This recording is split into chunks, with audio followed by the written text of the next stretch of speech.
जब ईयू इतना सारा कुछ कर रही होती है तो हर रोज फिर एक ईयू फॉरेन मिनिस्टर इंडिया बैठा होता है. This deal will open markets, remove barriers, and strengthen critical supply chains in clean technologies, pharmaceuticals, and semiconductors. Second, today we agreed to move forward with the signature of a new EU-India security and defense partnership in areas like maritime security, cybersecurity, and counterterrorism. Bharat और पाकिस्तान का कोई comparison नहीं है आपस में. ये तो जबरदस्ती जो है ना कि एक बौना एक गिट्ठा जो है वो टेबल के ऊपर चढ़ चढ़ के कह रहा है कि देखो साहब मेरा कद कितना बड़ा है. नमस्कार दोस्तों, भारत और यूरोपीय यूनियन के बीच दुनिया का सबसे बड़ा सौदा होने जा रहा है, जिसे मदर ऑफ डील भी कहा जा सकता है. इस समझौते की खबर सुनकर दुनिया हैरान है और पाकिस्तानी तो पगला ही गए हैं, क्योंकि यूरोपीय संघ भारत के साथ लंबे समय से लंबित मुक्त व्यापार समझौते को अंतिम रूप देने के बहुत करीब पहुंच गया है. WEF शिखर सम्मेलन में मंगलवार को यूरोपीय आयोग के अध्यक्ष उर्सुला वॉन डेर लेयन ने इसके संकेत दिए. अध्यक्ष ने अपने भाषण में कहा कि अभी कुछ काम बाकी है, लेकिन हम एक ऐतिहासिक व्यापार समझौते के बिल्कुल करीब है.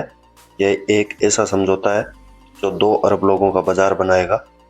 इतना बड़ा बाजार बनाने के बाद विश्व की अर्थव्यवस्था के करीब 1/4 हिस्से का प्रतिनिधित्व करेगा.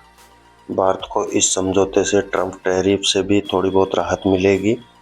इस समझौते से दोनों देशों के बीच कम टैरिफ या जीरो टैरिफ के बीच में व्यापार होगा. तो चलिए दोस्तों, देखते हैं इस समझौते की खबर सुनते ही कैसे हैरान परेशान है पाकिस्तानी. वीडियो अच्छा लगे तो वीडियो को लाइक शेयर करना न भूलें व चैनल को भी सब्सक्राइब कर लें. इट मीन्स कि इंडिया को वो देख रहे हैं अमेरिकन लेंस से कि ये हमारा वो पार्टनर है जिसको हम बर्तानिया और अमेरिका जैसे फ्रेमवर्क में देख सकते हैं. And it's a democracy. That's what the central theme जो है ना, सेंट्रल थीम तो यही है. अब होता क्या है, जब ईयू इतना सारा कुछ कर रही होती है तो हर रोज फिर एक ईयू फॉरेन मिनिस्टर इंडिया बैठा होता है. परसों अगर पोलैंड था तो आज स्पेनिश फॉरेन मिनिस्टर बैठे हुए हैं, उससे पहले जर्मन आए हुए थे. तो ये जो ईयू लेवल पे जो टॉक्स हो रही होती हैं तो वो सारी बात है, सारी यूरोपियन यूनियन उसके ऊपर काम कर रही है. तो असल चीज तो यही होती है ना कि भाई देखें हो क्या रहा है. Up now it gives a message that there is a clear commitment within the European Union that they want to strengthen the relationship between कि जी हम 2 बड़ी मेजर डेमोक्रेसीज हैं और हमारे ग्लोबल चैलेंजेस एक जैसे हैं. That is the significant. यानी कि 2 मेजर डेमोक्रेसीज हैं और हमारे जो चैलेंजेस हैं वो एक जैसे हैं. This is significant. अच्छा, रूल्स बेस्ड इंटरनेशनल वो कह रहे हैं. अब बेसिकली क्या है, Europe and America, Europe and India दोनों की डिमांड एंड प्रेयर एंड से एक ही है. क्या?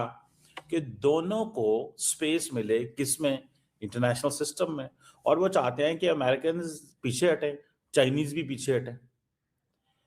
और दोनों के सामने वो एक ही बात कर रहे हैं कि यार हमें जो है ना मल्टीलैटरल वर्ल्ड चाहिए. अब कहने से तो मल्टीलैटरल वर्ल्ड नहीं ना मिलेगी, you would have to do something. अच्छा, अब वो एक ब्रॉडर स्ट्रेटेजिक एग्रीमेंट है, EU India comprehensive strategic agenda 2030, जिसमें ट्रेड, टेक्नोलॉजी, सस्टेनेबिलिटी, इन चीज़ों के ऊपर वो काफ़ी काम कर रहे हैं. ठीक है. और जो वो उनका फोकस क्या है, दीज आर 2 मेजर डेमोक्रेसीज.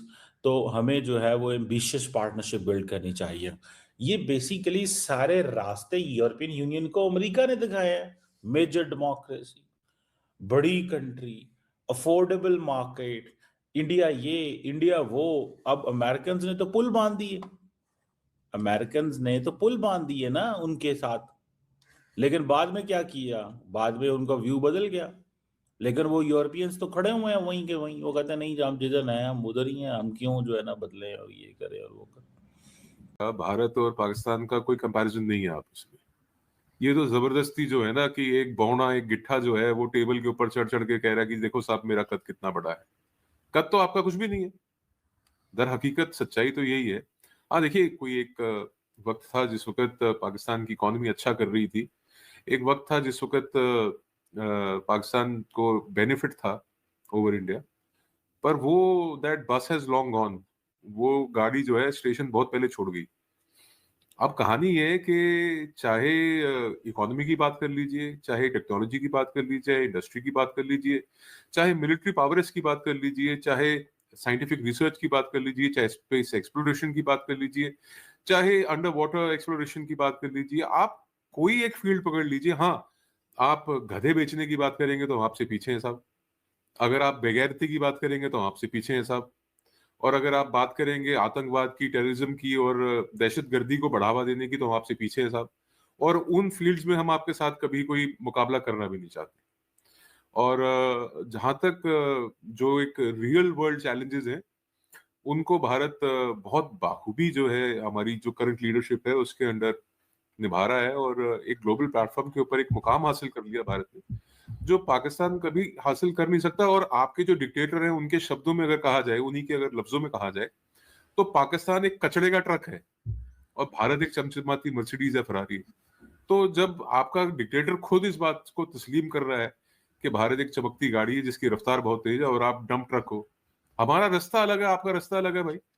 आप कच्चे रूट पे चलने वाली गाड़ी है, हमारे पास एक्सप्रेस वे है, हम तो अपने रास्ते पे चले, आप अपने रास्ते पे चले। लेकिन आप ये देखिए ना कि इस वक्त जो सुपर पावर है अमेरिका, उनके प्रेसिडेंट जो है डोनाल्ड ट्रंप, वो तो तारीफें करते नहीं थक रहे पाकिस्तान की। और आपकी इकोनॉमी को भी उन्होंने कह दिया कि जी आपकी इकोनॉमी जो है उसको भी उसने एक तरह से फेक बताया। और ये हुआ क्या है अचानक से अमेरिका पाकिस्तान की वाह वाह और भारत से नाराज क्यों लग रहा है? पड़ा रहेगा, डजेंट मैटर। देखिए, मैं आपको एक बात बताता हूँ कि एक वक्त था, एक समय था जब we both as in Pakistan and India used to bother about what the Americans think. अमेरिकी क्या सोचते हैं, अमेरिकी, आप सदर की तो बात छोड़ दीजिए, प्रेसिडेंट की तो बात छोड़ दीजिए, उनके सेक्रेटरी ऑफ स्टेट का भी फोन आता था तो यहाँ पे अटेंशन में होते थे सारे। वो वक्त गुजर गया, वो चला गया, वो था एक वक्त, वो चला गया। भारत बहुत आगे निकल गया वहां से। और अमेरिका को आंखों में आंख डाल के पहली बार अगर किसी ने चैलेंज किया था तो प्रधानमंत्री मोदी ने किया था। उसके बाद से धीरे धीरे धीरे धीरे जो देखिए, अमेरिका के ऊपर अगर आप इतना एतबार करके चल रहे हैं और अगर आपको लग रहा है कि अमेरिका आपके लिए या ट्रंप आपके लिए कुछ करेगा, तो आप गलतफहमी में हैं।